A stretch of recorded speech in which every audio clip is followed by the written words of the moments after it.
Excuse me. Good afternoon. Good afternoon too. I want to asking for you. Ya, silahkan. Apa yang Anda ketahui tentang wawasan Nusantara? Wawasan Nusantara adalah cara pandang bangsa Indonesia terhadap rakyat,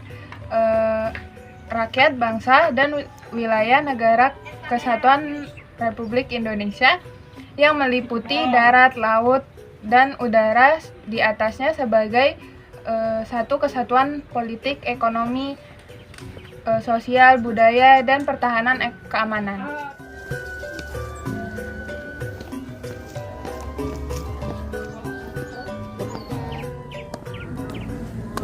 Excuse me.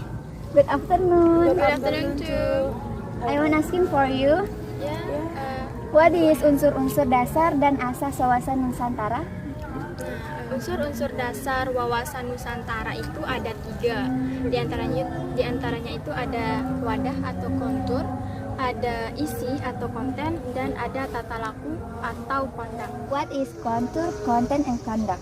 Kontur atau wadah adalah dalam unsur-unsur dasar wawasan Nusantara itu dimaksud dengan wadah adalah kehidupan bermasyarakat, berbangsa, dan bernegara yang meliputi seluruh wilayah Indonesia dengan kekayaan alam, penduduk, serta aneka ragam budaya lainnya.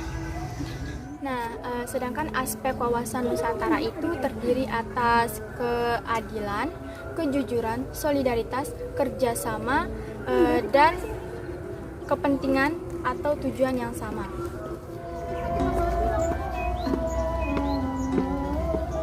Excuse me. Good afternoon. Good afternoon too. I want to asking for you. Apa fungsi dan tujuan wawasan Nusantara?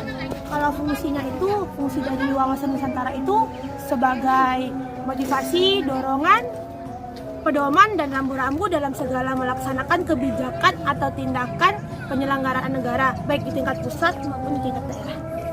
Jadi tujuan wawasan Nusantara adalah terwujudnya persatuan dan kesatuan yang dijiwai dengan semangat kekeluargaan dan kebersamaan bangsa Indonesia.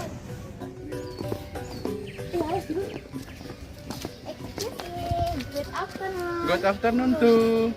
I want asking for you apa saja kedudukan dan peran dalam wawasan Nusantara.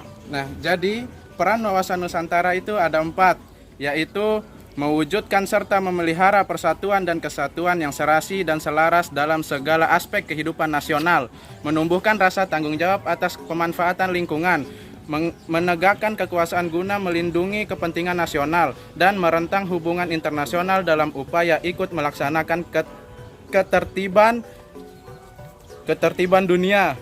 Nah, kedudukan wawasan Nusantara sebagai wawasan nasional bangsa Indonesia merupakan ajaran yang diyakini oleh seluruh rakyat Indonesia agar tidak terjadinya penyesatan dan penyimpangan dalam upaya mencapai dan mewujudkan cita-cita dan tujuan nasional.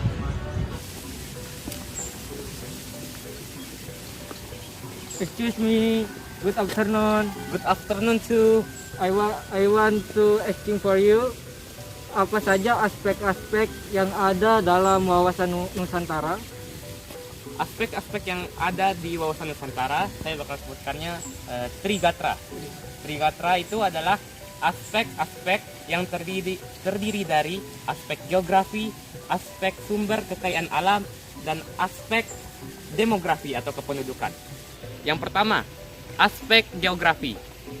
Lokasi dan posisi geografi Indonesia terdiri dari permukaan daratan dan perairan. Kepulauannya berdasarkan bentang alam geografi yang meliputi dan terbagi menjadi beberapa jenis flora dan faunanya. Yang kedua, gatra sumber kekayaan alam. Sumber kekayaan alam yang ada di Indonesia terdiri dari sumber kekayaan alam yang terdapat di dirgantara, permukaan bumi, termasuk laut dan di dalam buminya. Yang ketiga, gatra demografi. Seperti yang kita ketahui, penduduk adalah populasi yang mendiami di suatu wilayah negara. Karena perannya itu sangat penting bagi penyelenggaraan keamanan, ketertiban, dan pembangunan. Juga faktor-faktor demografi berupa jumlah populasi, komposisi, persebaran, dan kualitas penduduknya. Excuse me, good afternoon. Good afternoon too. I wanna asking for you. Yes, silahkan. Antara aspek Trigatra dan Pancagatra adalah Trigatra dan Pancagatra termasuk dalam kajian dalam wawasan Nusantara karena keduanya termasuk dalam Astragatra yang memiliki hubungan yang erat yang saling interdependensi atau saling ketergantungan dengan aspek dalam wawasan Nusantara. Nah, Astragatra itu sendiri merupakan seperangkat hubungan bidang-bidang kehidupan manusia dan budaya yang berlangsung di atas bumi dengan memanfaatkan seluruh kekayaan alam dan potensinya. Dalam Astragatra itu terjadi integrasi antar gatra.